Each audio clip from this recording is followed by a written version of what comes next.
Whenever I see an early access game recommended to me, I always try and take a peek at what the game is about. There's a lot of garbage on Steam, but every once in a while you'll find a real gem, and Cardboard Town definitely hits the mark. At its core, Cardboard Town is a deck building city builder, twice the builder for the price of one. It's a simple gameplay loop, giving you new cards as you complete attempts at filling the entire board with a thriving metropolis. Easy in practice, with a lot of hidden difficulty as you try to balance 4 major resources with different disasters and negative cards that seemingly always hit right when you were one turn away from some major play that would get you to the next city rank. The gameplay in Cardboard Town is fairly unique. You're given a few cards at the start of the game to begin expanding your city, already consisting of a square of road tiles and the mayoral office. And I played a few games that I recorded, and the first one was quite unique. As I attempted to figure out the many mechanics of the game, I doomed myself early by placing buildings a bit more randomly than I probably should have. I was unaware of just how important laying more roads was, and my layout was not the best. I was out of the cards early on due to some poor choices, and eventually lost to being unable to place the parking garage, a negative card that requires you to completely surround it with roads before you're able to place it. Now, the reason I had to play the parking garage involves the bar on the top left. As the days progress, negative modifiers are added on the 3rd day, and on the 7th day, 3 special cards are drawn. These are your interruptions, your hiccups, your crises, whatever it is to slow you down and make it so you can't just play cards. It is very important to carefully select which card you plan on playing on turn 7 and how you're going to be able to place it, and making sure that the special conditions are fulfilled. I didn't, and that's what cost me my first game. And a lot of my runs ended like that when I was first beginning to play.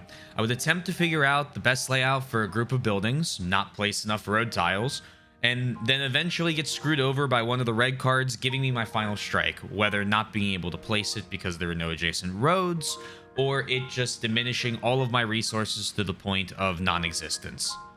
I progressed quite a few games over the night, slowly trying to get better at balancing the many intricacies the game has to offer, whether it be that crisis meter, giving you a new situation to deal with on your 3rd turn and your 7th turn major crises, or barely balancing your security, water, electricity, and nature. There was always something to keep you nervous about whether that turn you just completed would lead to your certain demise, and for me, often it did.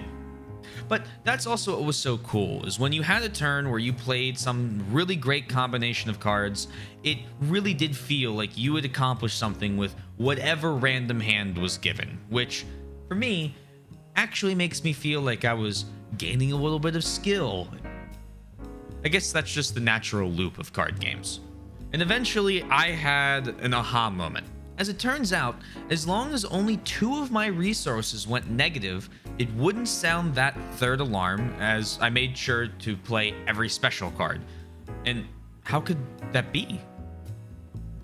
There was no way that I could just keep my electricity at -19 and my nature at -18 and be fine, but apparently I could. So the city grew and grew and grew and grew until finally I was filling in these single tiles as half the map was almost completely filled, and the water towers were going in, I had new windmills coming in, and I was just keeping my negative resources in larger and larger negative numbers, and then all of a sudden, the unthinkable. I lost. But how? Well, as it turns out, the game designers planned for this, shockingly. It was something I should have paid more attention to myself. Apparently, if you highlight over the resources, you find out that if any of the main 4 resources hit -20, the game immediately ends. That's to say, it counts as all 3 strikes. I was stunned, having completely filled in almost half the map. I thought this was finally going to be the run. I was probably doomed in other ways, to be honest, struggling to get enough roads down to place any new buildings, which, as I mentioned, was a problem that plagued me through all of my runs. It was sad, but not the end. You see, I really did want to fill in this map, because apparently, when you do so, you unlock an even bigger map, and I would also assume you get some new buildings and cards as well. Unfortunately, I haven't really made it to that point yet, and hopefully one day I soon will, but I still think it would be a cool little thing, and it would get me closer to completing all of the game's achievements. And speaking of collecting different cards, each of the different cards I collected after each of my runs found really satisfying. They really scratched an itch that I didn't know I had. Collecting, an apartment here, or a store, or a windmill.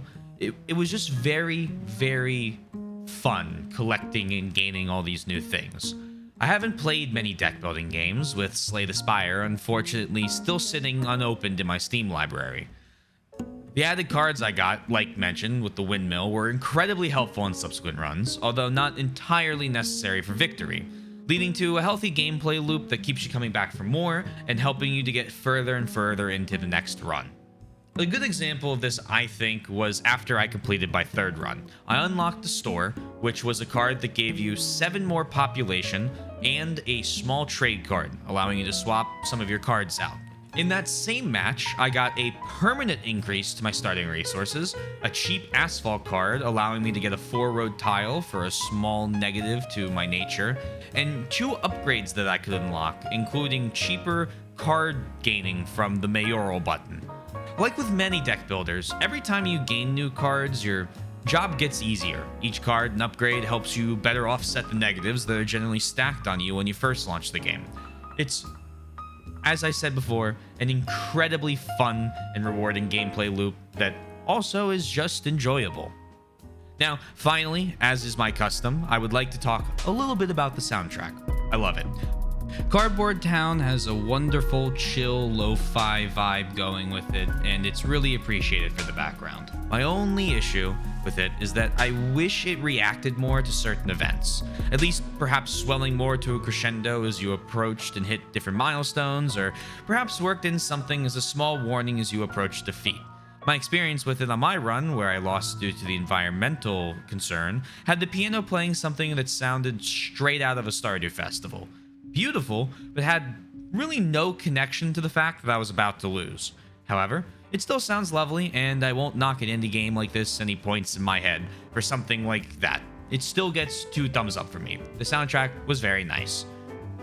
All in all, Cardboard Town was a cute little deck builder, city builder hybrid that I highly recommend. I think it was well worth the price, and you'll get a ton of time out of it, especially as it develops, new cards may be added, and you can build new cities. Hopefully they create some new maps where you have more hazards on it, like bigger lakes that you could build around or things like that. But honestly, for the price it is now, I do highly recommend it. And as this video is coming out, it is the Steam sale, and the game is 20% off right now. So for 15 bucks, I run with the $1 an hour principle, and I definitely think you could get 15 hours out of it, especially if you like deck builders.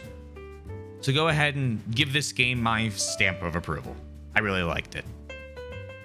Spencer wanted to thank you guys for making this far. It means quite a lot to him. He spent quite a bit of time putting some of this stuff together, and even though it's been a few months since he's been last able to upload, he misses you guys and he's happy to see you back around. So hopefully new stuff coming out soon. If you like the video, do the things. I won't say it. Spencer will try, but I've muted his mic. And hopefully I'll see you soon. Stay well, stay healthy, and ciao.